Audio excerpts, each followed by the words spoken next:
Hi there, welcome back. This is Weblan. Remember to like and subscribe. I want us to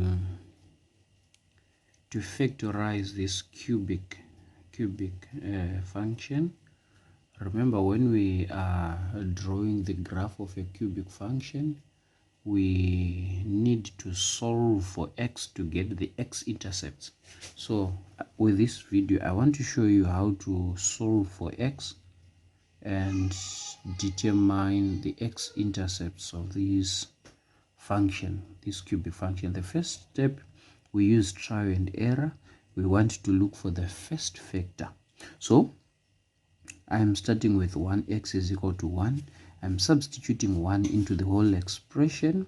1 here is 1 cubed minus 4, 1 squared minus 7 times 1 plus 10. What do I get from this one? This is 1 minus 4, that's negative 3, minus this, that's negative 10, plus 10, it gives us a 0.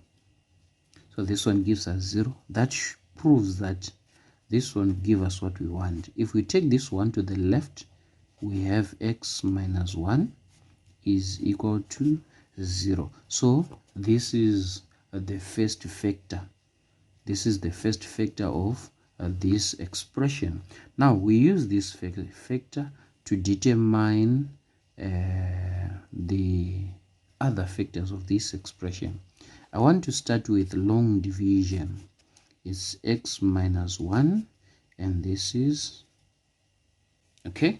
I'm starting with long division. Long division is usually tricky for most people. There's two methods that I want to show you here. The first one is long division, and then after long division I'm going to show you the second method, which has proved to be far much easier for most people.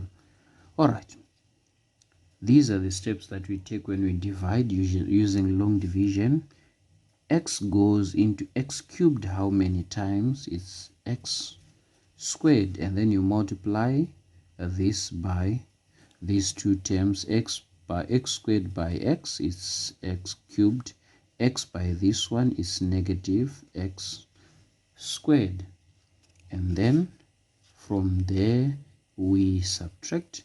X cubed minus x cubed is a 0, then negative 4x squared minus x squared, this becomes a positive, so we get negative 3x squared. Then x goes into this one is negative 3x. It's negative 3x, and then from division we multiply negative 3x by this is negative 3x squared, and then negative 3x multiplied by a negative 1 is plus 3x, and then is subtraction. Now these will subtract, and then this one will deal with the one that is here, so we can actually bring it down and bring it closer. So it's negative 7x here. So negative 3x squared minus this, it gives us a 0, and then negative 7x minus 3x is a negative 10x, and then x goes into a negative 10x. How many times? Is negative 10, and then negative 10 multiplied by this, it's negative 10x, and then negative 10 by negative 1, we get a positive 10. Then subtraction once again, right? Now these will deal with each other, and then the 10 will deal with this 10, so we can actually bring this 10 closer. So negative 10x minus 10x, this is a 0, and then 10 minus 10 is a 0. Now the moment we get a 0 like this, we have reached the end. So that means this x minus 1 when multiplied by x squared minus 3x minus 10, they give us x cubed minus 4x squared minus 7x plus 10. This is what we have here. Now to determine all the factors, we need to factorize this one also. This one we can create two brackets. It's an x, and then two factors of negative 10, which when added they give negative 5. They give negative 3, so it's negative 5 and positive 2. So we have negative 1 here. So these are the three factors of this expression. All right.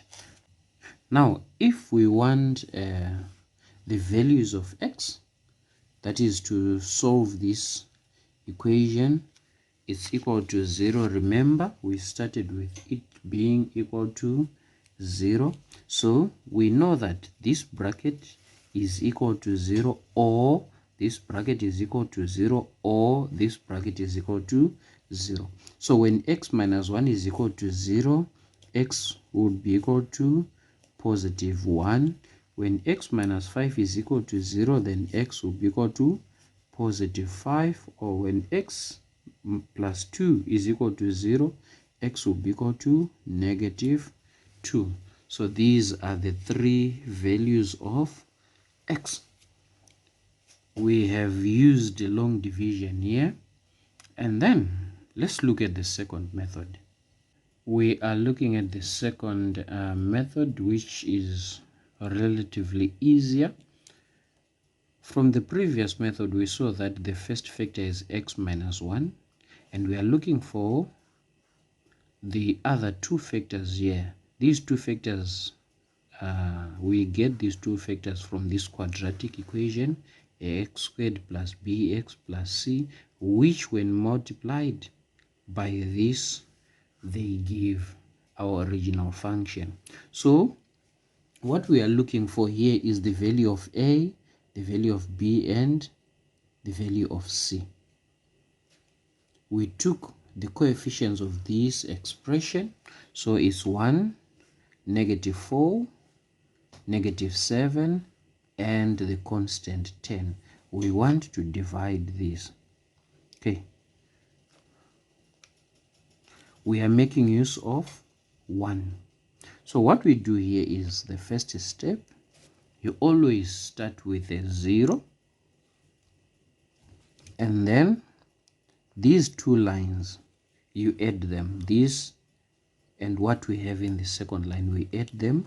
So this is 1 and 0. When you add them, you get a 1. And then when you deal with this one, it's multiplication. So we are adding and then we multiply. 0 and 1, when you add, they give you 1. 1 times 1, they give us a 1. And then negative 4 and 1, when you add, they give you negative 3. And then 1 and negative 3, when you multiply them, they give you negative 3. And then negative 7 and negative 3, add them, it's negative 10. And then 1 multiplied by negative 10 is negative 10. And then we add 10 to negative 10, it's a 0. So when you start with a 0 here always, and you are supposed to get a 0 here if this was a factor. Now we now have the value of a, b, c here. The value of a is 1, the value of b is negative 3, the value of c, the constant, is negative 10. So we can rewrite our expressions here. X minus 1 bracket x squared, the coefficient is 1, and then x squared, our b is minus 3, so it's minus 3x. Our 10 is minus, our constant is minus 10 here, right? And remember, we are solving for x, so we let it be equal to 0. We now factorize this, x minus 1. When we factorize this, we want two factors of negative 10, which when added they give negative 3, that is negative 5 and positive 2. There we are. We have x minus 1, x plus 5, and x plus 2. So the values of x here will be, from here is positive 1, from here is 5, from here is negative 2. So these are the three values of x.